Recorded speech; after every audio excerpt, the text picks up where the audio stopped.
फिर तो चलते हैं। हाँ जरूरी है, वीडियो जरूरी है। लगी है। बड़ी अभी फोटो भाई वाइट कर रहे हैं, शॉट कर रहे हैं, शॉट बाद च कर ली हूँ पहले। चलो जी। ਅਰਪਨ ਜੀ ਇਹ ਮਾਮਲਾ ਪਹਿਲਾਂ ਤਾਂ ਕੀ ਸੀਗਾ ਤੇ ਆਖਰਕਾਰ ਤੁਹਾਨੂੰ ਕਿਉਂ ਉੱਥੇ ਫੈਕਟ ਜਾਣਨ ਵਾਸਤੇ ਜਿਹੜਾ ਜਾਣਾ ਪਿਆ ਹੈਗਾ ਹਰਿਆਣਾ ਦੇ ਵਿੱਚ ਜਿਹੜਾ ਦਲਿਤ ਦੇ ਨਾਲ ਰੇਪ ਦਾ ਮਾਮਲਾ ਸਾਹਮਣੇ ਆਇਆ? ਹਾਂਜੀ, ਇਹ ਨਾ ਮਾਮਲਾ ਸਾਡੇ ਕੋਲੇ ਰਿਪੋਰਟ ਹੋਇਆ ਸੀ ਕਿ ਵਾਇਰ ਦੇ ਵਿੱਚ ਇੱਕ ਨਿਊਜ਼ ਰਿਪੋਰਟਿੰਗ ਆਈ ਸੀਗੀ ਕਿ ਬਟਾਨਾ ਜ਼ਿਲ੍ਹਾ ਦੇ ਵਿੱਚ 2 ਦਲਿਤ ਲੜਕੀਆਂ ਨੇ ਪੁਲਿਸ ਵਾਲਿਆਂ ਤੇ ਰੇਪ ਐਕਿਊਜ਼ੇਸ਼ਨਸ ਲਗਾਏ ਨੇ।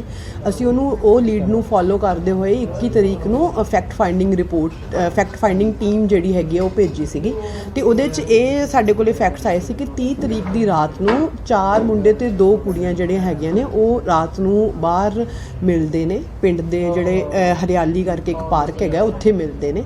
ਉਹਦੇ 'ਚ ਕੀ ਹੁੰਦਾ ਕਿ 2 ਪੁਲਿਸ ਵਾਲੇ ਜਿਹੜੇ ਹੈਗੇ ਉਹ ਗਸ਼ਤ 'ਤੇ ਆਉਂਦੇ ਨੇ ਉੱਥੇ ਉਸ ਟਾਈਮ 'ਤੇ ਉਹ ਆ ਕੇ ਮੁੰਡੇ ਜਿਵੇਂ ਪੁਲਿਸ ਵਾਲਿਆਂ ਦਾ ਆਮ ਬਿਹੇਵੀਅਰ ਹੁੰਦਾ ਉਹ ਆ ਕੇ ਉਹਨਾਂ ਨੂੰ ਕੁਐਸਚਨ ਕਰਦੇ ਨੇ ਤੇ ਜਿਵੇਂ ਉਹਨਾਂ ਦਾ ਹੁੰਦਾ ਕਿ ਹਾਂ ਵੀ ਕਿਉਂ ਰਾਤ ਨੂੰ ਬਾਹਰ ਐਵੇਂ ਕਰਕੇ ਉਹ ਜਿਹੜਾ ਹੁੰਦਾ ਉਹਦੇ 'ਚ ਗੱਲ ਇੰਨੀ ਕੁ ਅੱਗੇ ਵੱਧ ਜਾਂਦੀ ਹੈ ਕਿਉਂਕਿ ਇੱਕ ਕਪਲ ਜਿਹੜਾ ਹੈਗਾ ਉਹ ਇਕੱਲਾ ਬੈਠਾ ਹੁੰਦਾ ਤੇ 4 ਜਣੇ ਜਿਹੜੇ ਹੈਗੇ ਥੋੜ੍ਹੀ ਦੂਰੀ 'ਤੇ ਬੈਠੇ ਹੁੰਦੇ ਆ ਤੇ ਉਹ ਕਪਲ ਨੂੰ ਥੋੜ੍ਹਾ ਜ਼ਿਆਦਾ ਇੰਟੈਰੋਗੇਟ ਕਰਨਾ ਸ਼ੁਰੂ ਕਰ ਦਿੰਦੇ ਨੇ।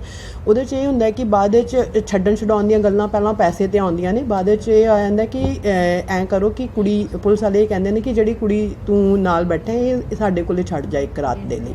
ਤਾਂ ਉਸ ਤੋਂ ਬਾਅਦ ਇਹ ਮਾਮਲਾ ਥੋੜ੍ਹਾ ਗਰਮ ਹੋ ਜਾਂਦਾ ਤੇ ਮੁੰਡੇ ਕੋਲੇ ਇੱਕ ਚਾਕੂ ਹੁੰਦਾ, ਉਹ ਚਾਕੂ ਦੇ ਨਾਲ ਉਹ ਮੁੰਡਾ ਪੁਲਿਸ ਵਾਲਿਆਂ ਨੂੰ 2 ਨੂੰ ਮੌਕੇ 'ਤੇ ਹੀ ਮਾਰ ਦਿੰਦਾ ਹੈਗਾ, ਜਿਹੜਾ ਇੱਕ ਘਟਨਾ ਹੈਗੀ ਆ। ਇਹ ਹੈਗੀ ਆ 30 ਜੂਨ ਦੀ ਘਟਨਾ। ਉਸ ਤੋਂ ਬਾਅਦ ਵਿੱਚ ਇਹ ਲੀਡ ਨੂੰ ਫੋਲੋ ਕਰਦੇ ਹੋਏ ਪੁਲਿਸ ਇਸ ਦੇ ਮਾਮਲੇ ਦੇ ਵਿੱਚ ਪਿੰਡ ਦੇ ਵਿੱਚ ਜਿਹੜਾ ਹੈਗਾ ਮੇਨ ਪੁਆਇੰਟ ਹੈਗਾ ਉਹ ਵਿਚ ਹੰਟਿੰਗ ਕਰਦੀ ਹੈਗੀ ਆ। ਜਿਹੜੀਆਂ ਵੀ ਘਰਾਂ ਦੇ ਵਿੱਚ 2 ਭੈਣਾਂ ਹੁੰਦੀਆਂ ਨੇ ਉਹ ਹਰ ਮਤਲਬ ਉਹ ਕੁੜੀਆਂ ਨੂੰ ਥਾਣੇ ਬੁਲਾਇਆ ਜਾਂਦਾ, ਉਹਨਾਂ ਨੂੰ ਇੰਟੈਰੋਗੇਟ ਕੀਤਾ ਜਾਂਦਾ ਬੁਰੀ ਤਰ੍ਹਾਂ ਨਾਲ, ਉਹਨਾਂ ਨੂੰ ਕੁਐਸਚਨ ਕੀਤੇ ਜਾਂਦੇ ਆ ਤੇ ਉਸ ਤੋਂ ਬਾਅਦ ਵਿੱਚ ਜਦੋਂ ਉਹਨਾਂ ਨੂੰ ਇਹ ਲੀਡ ਮਿਲਦੀ ਹੈ ਕਿ ਇਹ ਕੁੜੀਆਂ ਨੇ ਤਾਂ ਉਹਨੇ 'ਚ ਹੀ ਜਿਹੜੇ ਵਿਕਟਿਮ ਹੈਗੀ ਆ ਉਹ ਆਪਦੀ ਮਦਰ ਨੂੰ ਜਿਹੜਾ ਹੈਗਾ ਉਹ ਸਾਰੀ ਸਟੋਰੀ ਜਿਹੜੀ ਉਹ ਨਰੇਟ ਕਰਦੀ ਹੈਗੀ ਆ। ਤਾਂ ਜਿਹੜੀ ਮਦਰ ਵੀ ਹੈਗੀ ਆ ਉਹ ਉਹਨੇ 'ਚ ਪੁਲਿਸ ਵੀ ਲੀਡ ਫਾਈਂਡ ਆਊਟ ਕਰ ਲੈਂਦੀ ਹੈ। ਤਾਂ ਉਹ ਜਿਹੜੇ ਪੈਰਲਲ ਚੀਜ਼ ਹੈ ਤਾਂ ਮਦਰ ਜਿਹੜੀ ਉਹ ਪੁਲਿਸ ਨੂੰ ਹੈਂਡ ਓਵਰ ਕਰਦੀ ਹੈ ਜਿਹੜੇ ਵਿਕਟਮ ਤੇ ਵਿਕਟਮ ਦੀ ਜਿਹੜੀ ਕਜ਼ਨ ਹੈਗੀ ਆ ਉਹਨੂੰ 2 ਤਰੀਕ ਨੂੰ। ਤਾਂ ਜਿਹੜਾ ਇਲੀਗਲ ਕਸਟਡੀ ਦੇ ਵਿੱਚ ਜਿਹੜਾ ਹੈਗਾ ਪੁਲਿਸ ਦੇ ਵਿੱਚ ਵਿਕਟਿਮ ਤੇ ਉਹਦੀ ਕਜ਼ਨ ਜਿਹੜੀ ਉਹ ਰਹਿੰਦੇ ਹੈਗੇ 2 ਤੇ 3 ਨੂੰ। ਉਸ ਦੌਰਾਨ ਦੇ ਵਿੱਚ ਜਿਹੜਾ ਹੈਗਾ ਵਿਕਟਿਮ ਦੀ ਐਲੀਗੇਸ਼ਨਸ ਇਹ ਹੈਗੀਆਂ ਨੇ ਕਿ 10 ਤੋਂ ਲੈ ਕੇ 15 ਪੁਲਿਸ ਵਾਲਿਆਂ ਨੇ ਉਹਨਾਂ ਨਾਲ ਰੇਪ ਕੀਤਾ ਹੈਗਾ। ਇਹ ਮਾਮਲਾ ਜਿਹੜਾ ਹੈਗਾ ਉਸ ਤੋਂ ਬਾਅਦ 15 ਤਰੀਕ ਨੂੰ ਜਿਹੜਾ ਹੈਗਾ ਮਦਰ ਨੂੰ ਪਤਾ ਲੱਗਦਾ ਕਿ ਜਿਹੜੇ ਵਿਕਟਿਮ ਤੇ ਉਹਦੀ ਕਜ਼ਨ ਹੈਗੇ ਉਹ ਕਰਨਾਲ ਜੇਲ੍ਹ ਦੇ ਵਿੱਚ ਨੇ। ਉਹ ਉਹਨਾਂ ਨੂੰ ਉੱਥੇ ਮਿਲਣ ਜਾਂਦੇ ਨੇ, ਉਹਨਾਂ ਨੂੰ ਮਿਲਣ ਨਹੀਂ ਦਿੱਤਾ ਜਾਂਦਾ ਪਰ ਜੇਲ੍ਹ ਦੇ ਜਿਹੜੇ ਕਰਮਚਾਰੀ ਨੇ ਉਹਨਾਂ ਨੂੰ ਆਊਟ ਆਫ ਸਿੰਪਥੀ ਇਹ ਦੱਸਦੇ ਨੇ ਕਿ ਤੁਹਾਡੀ ਕੁੜੀ ਨਾਲ ਬਹੁਤ ਬੁਰਾ ਹੋਇਆ, ਪੁਲਿਸ ਵਾਲਿਆਂ ਨੇ ਬਹੁਤ ਬੁਰਾ ਕੀਤਾ ਹੈ, ਉਹਨਾਂ ਦੀ ਹਾਲਤ ਬਹੁਤ ਗੰਭੀਰ ਹੈ, ਤੁਹਾਨੂੰ ਕੁਝ ਕਰਨਾ ਚਾਹੀਦਾ। ਤਾਂ ਮਦਰ ਉਦੋਂ ਕੋਈ ਵਕੀਲ ਕਰਦੇ ਨੇ, ਉਹ ਵਕੀਲ ਕਰਨ ਤੋਂ ਬਾਅਦ 18 ਤਰੀਕ ਨੂੰ ਉਹ ਆਪਦੀ ਕੁੜੀ ਨੂੰ ਮਿਲਦੇ ਨੇ ਜਿੱਥੇ ਕੁੜੀ ਪੂਰੀ ਸਟੋਰੀ ਜਿਹੜੀ ਉਹ ਨਰੇਟ ਕਰਦੇ ਆ। ਉਸ ਤੋਂ ਬਾਅਦ ਮਦਰ ਜਿਹੜੀ ਉਹ FIR ਕਰਾਉਂਦੀ ਹੈਗੀ ਆ ਪੁਲਿਸ ਵਾਲਿਆਂ 'ਤੇ। ਤਾਂ ਇਹ FIR ਤੋਂ ਬਾਅਦ ਕੋਈ ਵੀ ਐਕਸ਼ਨ ਜਿਹੜਾ ਪੁਲਿਸ ਵਾਲਿਆਂ 'ਤੇ ਨਹੀਂ ਲਿੱਤਾ ਜਾਂਦਾ ਹੈਗਾ, ਨਾ ਉਹਨਾਂ ਨੂੰ ਸਸਪੈਂਡ ਕੀਤਾ ਜਾਂਦਾ ਹੈਗਾ, ਨਾ ਕੋਈ ਇਨਕੁਆਇਰੀ ਬਿਠਾਈ ਜਾਂਦੀ ਹੈਗੀ ਹੈ। ਇਹਦੇ 'ਚ 2 ਮੈਡੀਕਲ ਕਰਵਾਏ ਜਾਂਦੇ ਨੇ ਪਰ 2 ਮੈਡੀਕਲ 'ਚ ਕੁਛ ਨਹੀਂ ਆਉਂਦਾ ਹੈਗਾ। 2 ਜਿਹੜੇ ਨਾਲ ਬੈਰਕ ਦੇ ਵਿੱਚ ਉਹਨਾਂ ਦੇ ਨਾਲ ਜਿਹੜੇ ਫੀਮੇਲਸ ਰਹਿ ਰਹੇ ਹੈਗੇ ਨੇ ਜਦੋਂ ਉਹ ਬਾਹਰ ਬੇਲ 'ਤੇ ਆਉਂਦੇ ਨੇ ਉਹ ਆ ਕੇ ਫੈਮਿਲੀ ਨੂੰ ਫੋਨ ਕਰਦੇ ਨੇ ਕਿ ਉਹਨਾਂ ਦੇ ਸਰੀਰਿਕ ਜਿਹੜੀਆਂ ਚੋਟਾਂ ਨੇ ਉਹ ਹੈਗੀਆਂ ਨੇ, ਬਹੁਤ ਗੰਭੀਰ ਚੋਟਾਂ ਨੇ। ਇਵਨ ਉਹਨਾਂ ਦਾ ਇਹ ਕਹਿਣਾ ਹੈ ਕਿ ਕੁੜੀ ਜਿਹੜੀ ਹੈ ਉਹ ਪੂਰੇ 1 ਮਹੀਨੇ ਤੱਕ ਜਿਹੜੀ ਪ੍ਰੋਫਿਊਜ਼ਲੀ ਬਲੀਡ ਕਰਦੀ ਰਹੀ ਹੈਗੀ ਆ ਤੇ ਪਰ ਕਿਸੇ ਨੇ ਵੀ ਨਾ ਜੇਲ੍ਹ ਅਥਾਰਟੀਜ਼ ਨੇ ਤੇ ਨਾ ਹਾਇਰ ਅਥਾਰਟੀਜ਼ ਨੇ ਇਹਦੀ ਕੋਈ ਕੰਸੀਡਰੇਸ਼ਨ ਨਹੀਂ ਲਈ ਹੈਗੀ। ਤੇ ਉਸ ਤੋਂ ਬਾਅਦ ਵਿੱਚ ਜਿਹੜੇ ਹੈਗਾ ਇਹਨਾਂ ਦੀ ਵਿਕਟਿਮ ਦੀ ਤੇ ਉਹਦੀ ਕਜ਼ਨ ਦੀ ਜਿਹੜੀ ਬੇਲ ਪਲੀ ਹੈਗੀ ਉਹ ਜੱਜ ਇਹ ਕਹਿ ਕੇ ਰਿਜੈਕਟ ਕਰ ਦਿੰਦਾ ਹੈਗਾ ਕਿ ਪੇਰੈਂਟ ਕਸਟਡੀ ਦੇ ਵਿੱਚ ਜਿਹੜਾ ਹੈਗਾ ਵਿਕਟਿਮ ਤੇ ਉਹਦੀ ਕਜ਼ਨ ਜਿਹੜੀ ਆ ਉਹ ਸੇਫ ਨਹੀਂ ਗੀ ਕਿਉਂਕਿ ਆਲਰੇਡੀ ਪੇਰੈਂਟ ਕਸਟਡੀ ਦੇ ਵਿੱਚੋਂ ਹੀ 2 ਵਜੇ ਰਾਤੀ ਉਹ ਘਰੋਂ ਬਾਹਰ ਸੀਗੀ। ਤਾਂ ਸਾਡਾ ਜਿਹੜਾ ਇਹ ਮਾਮਲੇ ਨੂੰ ਚੱਕਣ ਦਾ ਬੇਸਿਕਲੀ ਮੁੱਦਾ ਇਹ ਹੈਗਾ ਕਿ ਖਾਸ ਕਰ ਜਦੋਂ ਅਸੀਂ ਇਹੋ ਜਿਹੀਆਂ ਹਾਲਤਾਂ ਦੇ ਵਿੱਚ ਇਹੋ ਜਿਹੇ ਮਾਹੌਲ ਦੇ ਵਿੱਚ ਰਹਿ ਰਹੇ ਹੋਈਏ ਜਿੱਥੇ ਸਾਨੂੰ ਇਹ ਪਤਾ ਹੈ ਕਿ ਫੀਮੇਲਸ ਦੇ ਅਗੇਂਸਟ ਜਿਹੜੇ ਦਿਨੋਂ ਦਿਨ ਜਿਹੜੇ ਹੈਗੇ ਆ ਆਪਰੇਸ਼ਨਸ ਜਿਹੜੇ ਹੈਗੇ ਉਹ ਵੱਧ ਰਹੇ ਹੈਗੇ ਨੇ ਤੇ ਰੇਪ ਦੀਆਂ ਘਟਨਾਵਾਂ ਹਰ ਦਿਨ ਨਵੇਂ ਰੂਪ ਦੇ ਵਿੱਚ ਨਵੀਂ ਦਰਿੰਦਗੀ ਦੇ ਰੂਪ 'ਚ ਸਾਡੇ ਸਾਹਮਣੇ ਆ ਰਹੀਆਂ ਹੈਗੀਆਂ ਨੇ। ਉਦੋਂ ਜਦੋਂ ਇਹੋ ਜਿਹੇ ਕੇਸਿਸ ਸਾਡੇ ਸਾਹਮਣੇ ਆਉਂਦੇ ਨੇ ਤੇ ਅਸੀਂ ਇਹਨੂੰ ਨਜ਼ਰਅੰਦਾਜ਼ ਕਰ ਕਰ ਦਿੰਦੇ ਆ, ਉਹ ਸ਼ਾਇਦ ਇਸ ਲਈ ਕਿ ਸਾਨੂੰ ਸ਼ਾਇਦ ਇਹ ਲੱਗਦਾ ਹੈ ਕਿ ਵਿਕਟਿਮ ਹਾਲੇ ਹੈਗੀ ਹੈ, ਜਿੰਦਾ ਹੈਗੀ ਹੈ, ਕਿਉਂਕਿ ਸਾਡਾ ਜਿਹੜਾ ਇਮੋਸ਼ਨਲ ਆਊਟਬਰਸਟ ਹੈਗਾ ਉਹ ਉਦੋਂ ਹੀ ਬਾਹਰ ਆਉਂਦਾ ਹੈਗਾ ਕਿ ਜਦੋਂ ਸਾਨੂੰ ਇਹ ਲੱਗਦਾ ਕਿ ਉਹ ਵਿਕਟਿਮ ਚਲੇਗੀ, ਮਤਲਬ ਮਰ ਗਈ ਹੈ। ਤਾਂ ਸਾਡਾ ਇਹ ਕੇਸ ਨੂੰ ਚੱਕਣ ਦਾ ਹੈ ਕਿ ਸਾਨੂੰ ਇਹ 'ਤੇ ਕੁਐਸਚਨ ਕਰਨਾ ਚਾਹੀਦਾ ਹੈ ਕਿ ਖਾਸ ਕਰ ਜਦੋਂ ਮੰਨ ਲਓ ਕਿ ਵਿਕਟਿਮ ਮਰਡਰ ਅਕਿਊਜ਼ ਵੀ ਹੈਗੀ ਹੈ, ਮਰਡਰ ਦੀ ਜੁਡੀਸ਼ੀਅਲ ਜਿਹੜੀ ਪ੍ਰੋਸੈਸਿੰਗ ਉਹ ਚੱਲਣੀ ਚਾਹੀਦੀ ਹੈ, ਪਰ ਜਿਹੜੀ ਉਹਦੀ ਐਲੀਗੇਸ਼ਨ ਆ ਉਹਦੀ ਅਨਬਾਇਸਡ ਇਨਕੁਆਇਰੀ ਹੋਣੀ ਚਾਹੀਦੀ ਹੈ। ਜਿਹੜੀ ਉਹਨੇ ਐਲੀਗੇਸ਼ਨ ਇਹ ਲਗਾਏ ਨੇ, ਰੇਪ ਐਲੀਗੇਸ਼ਨਸ ਲਗਾਏ ਨੇ ਉਹਦੇ 10 ਤੋਂ 15 ਜਿਹੜੇ ਪੁਲਿਸ ਆਫੀਸਰਸ ਤੇ ਜਿਹੜੇ ਆਫੀਸਰਸ ਦਾ ਨਾਮ ਹੈਗਾ FIR ਦੇ ਵਿੱਚ, ਉਹਨਾਂ ਨੂੰ ਫੌਰੀ ਤੌਰ ਦੇ ਉੱਤੇ ਸਸਪੈਂਡ ਕਰਨਾ ਚਾਹੀਦਾ ਹੈ। ਕੁੜੀ ਦਾ ਮੈਡੀਕਲ ਜਿਹੜਾ ਕਰਾਉਣਾ ਚਾਹੀਦਾ ਇਮੀਡੀਏਟਲੀ, ਤੇ ਜਿਹੜੀ ਮੈਡੀਕਲ ਹੈਲਪ ਉਹਨੂੰ ਚਾਹੀਦੀ ਹੈ ਉਹ ਇਮੀਡੀਏਟਲੀ ਉਹਨੂੰ ਪ੍ਰੋਵਾਈਡ ਕਰਾਉਣੀ ਚਾਹੀਦੀ ਹੈਗੀ ਹੈ। ਹੁਣ ਲੀਗਲੀ ਤੌਰ ਤੇ ਮਾਮਲੇ ਨੂੰ ਅੱਗੇ ਲੈ ਕੇ ਜਾਓਗੇ ਜਾਂ ਸਰਕਾਰ ਦੇ ਨਾਲ ਵੀ ਕੋਈ ਆਪਦੀ ਰਿਪੋਰਟਸ ਵਗੈਰਾ ਭੇਜੀ ਹੈ? ਜਿਹੜੀ ਫੈਕਟ ਫਾਈਂਡਿੰਗ ਰਿਪੋਰਟ ਹੈ ਉਹ ਅੱਜ ਅਸੀਂ ਰਿਲੀਜ਼ ਤੁਹਾਡੇ ਸਾਹਮਣੇ ਕੀਤੀ ਹੈ। ਇਸ ਤੋਂ ਬਾਅਦ ਅਸੀਂ ਭੇਜਾਂਗੇ ਵੂਮਨ ਕਮਿਸ਼ਨ ਨੂੰ ਵੀ ਭੇਜਾਂਗੇ। ਹਿਊਮਨ ਰਾਈਟ ਕਮਿਸ਼ਨ ਨੇ ਜਿੱਦਣ ਅਸੀਂ ਗਏ ਆ ਉਸੇ ਦਿਨ ਹੀ ਵਿਜ਼ਿਟ ਕੀਤਾ, ਉਹਨਾਂ ਦੀ 3 ਦਿਨ ਦੀ ਉਹ ਹੈਗੀ ਆ। ਉਹਨਾਂ ਨੇ ਪਹਿਲਾਂ ਇੱਕ ਸਪੈਸ਼ਲ ਫੈਕਟ ਇਹ ਹੈਗਾ ਕਿ ਜਿਹੜੀ ਐਟ ਦਾ ਟਾਈਮ ਆਫ ਅਰੈਸਟਿੰਗ ਜਿਹੜੀ ਕੁੜੀ ਹੈਗੀ ਉਹ ਜੁਵੇਨਾਈਲ ਸੀਗੀ, ਬਿਲੋ 18 ਸੀਗੀ, ਠੀਕ ਹੈ। ਵੂਮਨ ਹਿਊਮਨ ਰਾਈਟ ਕਮਿਸ਼ਨ ਨੇ ਆ ਕੇ ਉਹਨੂੰ ਜੁਵੇਨਾਈਲ ਹੋਮ ਸ਼ਿਫਟ ਕਰਾਇਆ ਹੈਗਾ। 2 ਮਹੀਨੇ ਤੋਂ ਉਹ ਜੇਲ੍ਹ ਦੇ ਵਿੱਚ ਹੀ ਸੀਗੀ, ਠੀਕ ਹੈ। ਤਾਂ ਜਿੱਦਣ 21 ਤਰੀਕ ਤੋਂ ਬਾਅਦ ਹੀ 22 23 3 ਦਿਨ ਇਹ ਰਹੇ ਨੇ, ਤੇ ਸ਼ਾयद 23 या 24 ਨੂੰ ਹੀ शिफ्ट हुए। कब शिफ्ट हुई है सुशीला? हाँ, दूसरे शनिवार को अभी शिफ्ट की है इन्होंने। तो ये जुवेनाइल थी तो उसकी प्रोसीडिंग्स भी नहीं इन्होंने फॉलो की।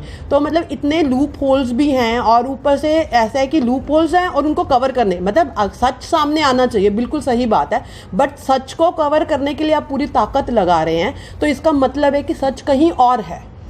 तो हमारा ये मुद्दा ये उठाने की है कि जो पैट्रियार्कल नोशन सोसाइटी में है, जो पैट्रियार्कल माइंडसेट हमारे दिमागों में चल रहा है, हमें उससे बाहर आके सोचना है। मर्डर केस की प्रोसीडिंग्स चलानी चाहिए, मगर जो उसके एक्यूजेशंस हैं, जो उसके हैं, उसको अनबायस्ड इंक्वायरी उसके ऊपर चलनी चाहिए, और वो पुलिस ऑफिसर्स को फौरी तौर पे सस्पेंड करके इंक्वायरी को इनिशिएट करना चाहिए। मतलब कब आपको मालूम चला था कि आपकी बेटी के साथ ऐसा हुआ है, और अब किस तरह की अभी आपकी है कि आपको इंसाफ मिले, किस तरह की गुहार लगा रहे हो सरकार और प्रशासन? जी बोलिए। जिस तरह जी मैं पहले मुलाकात पे करनाल जेल गई थी, वहाँ पे मेरे को मालूम पता था मेरी लड़की के साथ में ऐसी घटना हुई है। पहली मुलाकात पे मिलने गई, वहाँ पे वह मेडिकल में जाई हुई थी। वो पुलिस कर्मचारियों ने बोला कि आपकी लड़की बहुत बीमार है, बहुत गंभीर हालत है, उसकी शरीर से वेल्डिंग आई हुई है। तो उसी दौरान उस दिन मेरी मुलाकात नहीं होने पाई। उसके बाद तीसरे दिन में मैंने मुलाकात पे आई, तो उस दौरान मेरी मुलाकात आई। उस टाइम पे मेरी लड़की ने मेरे से बोला कि मम्मी मेरे साथ ऐसा ऐसा किया है। 2 दिन बड़ौदा थानों में मारपीट की और बलात्कार किया, और डंडा शरीर में डाला और कांच की बोतला भी मारी। उसके बाद 2 दिन सीआई में रखा, 2 दिन सीआई में रखा। वहाँ भी बलात्कार किया, वहाँ भी मारा, वहाँ भी कांच की बोतला, वहाँ तो बहुत बुरी तरह मारा है, पीछे से बहुत बुरी तरह मारा, और शरीर में डंडा भी दिया, और कांच की बोतला भी उसके शरीर में घुमाई गई, जैसे उसे जख्म हुआ, और उसका शरीर मतलब बिल्कुल पाटा हुआ शरीर बताया उसे कि उसके शरीर में टाके भी आए होते। तो जो करनाल मेडिकल वाले ने, जो भी है करनाल जो है पुलिस कर्मचारियों ने, वहाँ पर भी मेडिकल में जाती थी, वहाँ पर बोलने नहीं देते कि ये किस तरह हुआ है। उसे जो मेडिकल में जो इसमें सरकारी इसमें मेडिकल में जाते थे, वहाँ बोलने नहीं देते थे। लड़की को वहाँ बोल दिया था कि यहाँ कुछ मत बताना, वैसे ही आ जाती थी, वहाँ पर दवाई दे देते थे, अपने ऐसे ही आ जाते थे। तो जो भी सरकार इसमें करनाल जेल के अंदर डॉक्टर आए थे, वहीं तो उसे बोला था लड़की मेरे साथ में रेप हुआ है, तो वहाँ भी मना कर दिया, वहाँ पर भी उसका कोई मेडिकल नहीं आया। उसके बाद हमने मांग की थी, उसके बाद एक मेडिकल हुआ है, उसके मेडिकल में भी कुछ नहीं दिखा, उस मेडिकल में भी नॉर्मल दिखा रखा है। तो उसके बाद कोई भी जांच नहीं हो रही है, जो भी है पुलिस हमारे उसके में जो एफआईआर दर्ज हुई है, उसके बाद में कोई भी किसी को भी नहीं पकड़ रखा हो, सब ऐसे ही ड्यूटी पे हैं। जो भी कई हैं जो पुलिस कार्य हो, कई ड्यूटी पे हैं, और कई बदली अपनी करवा के दूसरी जगह चले गई हैं।